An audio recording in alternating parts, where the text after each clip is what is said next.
guys, welcome back to my channel. So today's video is going to be another first impressions on a foundation.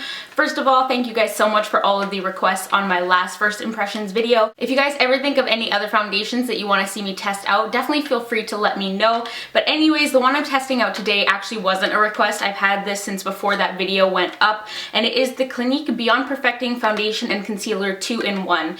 Now, I remember swatching this when it first came out at Sephora and thinking it looked amazing, and then I completely forgot about it. But then recently, a couple days ago, I actually saw someone applying it in a video and I was like blown away by the coverage. So I was like, okay, I need to try this out because I feel like it is going to be amazing for scarring and acne coverage. So I definitely want to share that with you guys.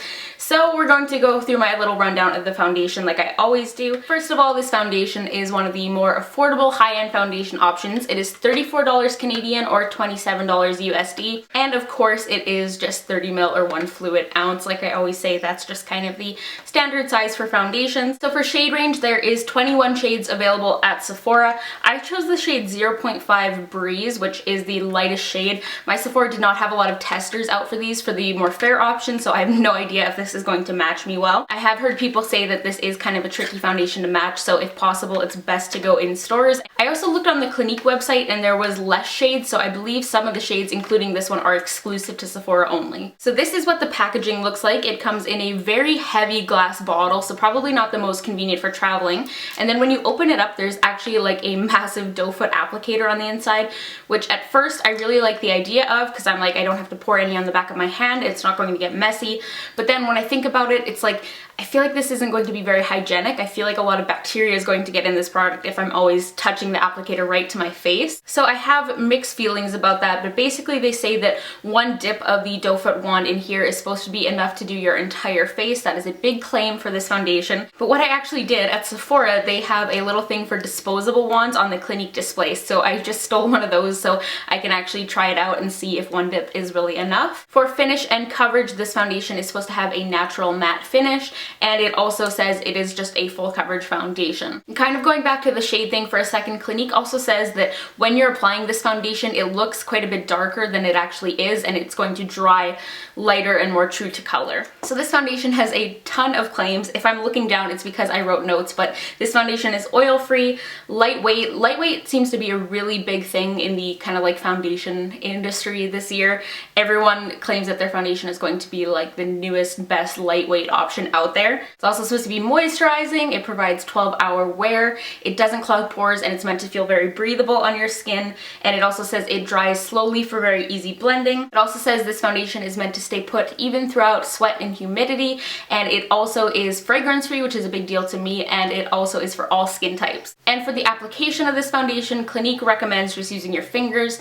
I don't like applying foundations with my fingers, so I'm just going to use the Beauty Blender. And just so you guys know, I haven't primed my face. I haven't been using primer for the past couple of weeks, so I'm just going to leave it. That's just what I'm going to do for this video. But anyways, let's jump into the demo. I have my little disposable doe foot wand in there. And like I said, this is supposed to be a 2-in-1 foundation and concealer, so this is all I'm going to be using on my face in terms of liquid and cream products today. Alright, so it says to just do kind of like one swipe on your forehead, your cheeks. I'm not getting a ton from this disposable wand.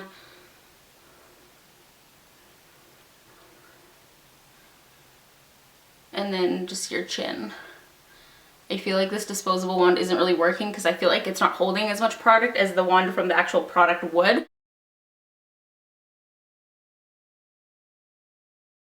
So I basically really had to end up kind of like scraping off that doe foot applicator onto my skin. I ended up getting a decent amount of product, but this is from one dip basically. So I'm gonna go ahead and start blending that out with the Beauty Blender.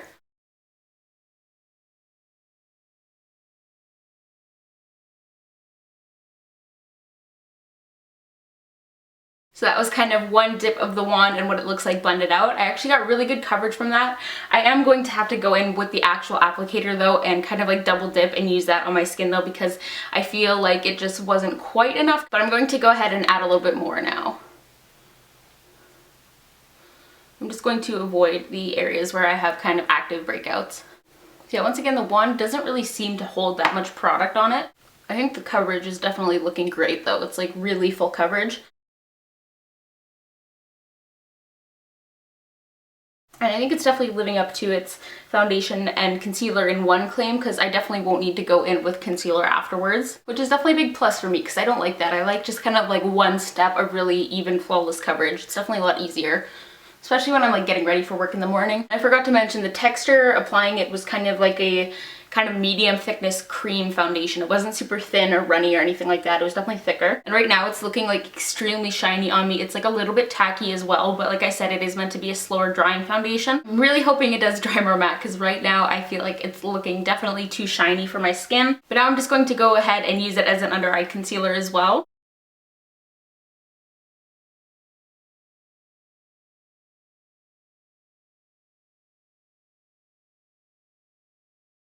Okay, so I just let the foundation sit for about 10 minutes. I feel like the shade definitely got a lot better. Like, it definitely did adjust quite a bit, so that is very good because it was looking kind of dark and like way too pink at the beginning. It's still not perfect. It's still kind of weird, but it's better. But I have to say, I am not loving this foundation. It did a really good job evening out my skin tone, but at the same time, I feel like it's kind of enhanced any kind of texture on my skin.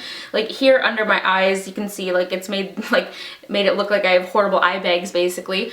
Also really not liking it as a concealer. Like, I think it's just too creamy and too moisturizing to be used in my eye area since I do have oily skin. Like, I keep blending out any excess bunched up product and then like 2 seconds later it's back and it's creased again. So I don't like that, and yeah, just accentuating all kinds of texture, pores, any kind of like texture I have from scarring, it just doesn't look that good. And I'm sure you guys can tell it's still extremely shiny. Like, I do not know where they got the natural matte kind of finish for this foundation from, because I don't think there's anything matte about this. Did really like the coverage, especially because my skin has been kind of really angry and blotchy lately. We just had like our first real snowfall here this week, and so my skin has just been kind of dry and irritated lately, so the coverage was really great. But I'm going to zoom in so you guys can get a close-up before I go ahead and finish off the rest of my makeup. So this is what it's looking like close up, just not that flattering, I don't think. It might be from like the really luminous kind of glowy finish of it. That might be where I'm having issues with like texture and everything, but like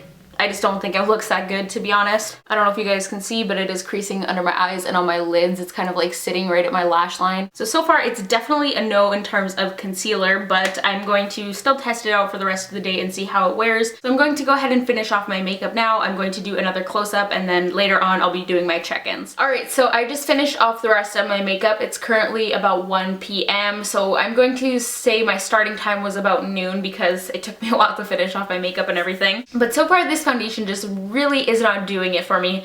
First of all, I had to completely ditch using it as a concealer. Since I was kind of like going in and fixing that creasing so much, it basically just started to remove the concealer and it made my eye area look very red and very blotchy. So I ended up wiping that off and just going ahead and applying my Maybelline Fit Me concealer. It was just way too thick and creasy for my eye area, especially having oily skin. Even if you have dry skin, I feel like it just wouldn't sit that well. Also, I had to apply a ton of powder to mattify that shine. I used the Tarte Amazonian Clay Powder Foundation, and it just took a lot of product to really mattify that down, and I feel like it's just not looking that great. Like, it does look a bit better now that I have the rest of my makeup on, but it really, really accentuates the texture of my skin. So if you have large pores, fine lines, anything like that, I don't think you're going to like this. It's marketed for all skin types, but I'm definitely thinking more for dry skin. But I mean, I don't have dry skin, so I can't really speak to that much. Also, it does not feel lightweight at all. Even before I had to add a ton of powder, it felt really heavy and just really gross on my skin, so I'm really not liking this. But of course, I am going to wear it throughout the rest of the day and share my thoughts with you guys on the wear time and everything like that. So yeah, I'm going to do one last close-up before I go.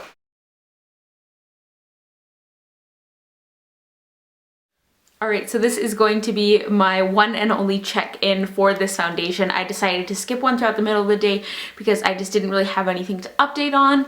But basically, I'm really not liking this foundation.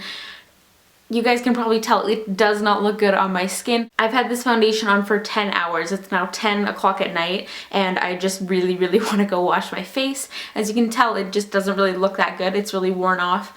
on the sides of my face here just from me like resting and stuff. But a foundation that claims 12-hour wear, in my opinion, should not do that. I'm also getting extremely oily and shiny in my T-zone, which only started happening over the past couple of hours, but it's like insanely shiny. And it also wore off in my eye area here. It also got super creasy in there as well and kind of accentuated all the little like fine lines I have there. And as you can probably tell, there's like no foundation or concealer left along my lash line here. So to sum up, I am iffy about the applicator because I didn't think it held enough product to live up to the one dip of the wand kind of claim. And also I think you're going to end up with a lot of bacteria in the packaging. Also, it was kind of streaky after application too. Like when I was filling in my brows and everything before I'd set my makeup, I noticed it was kind of streaky and patchy, which usually doesn't happen when you apply a foundation with the Beauty Blender. And like I said earlier, the coverage was pretty good, but it really clung to any little bit of texture. Like it's really accentuating pores.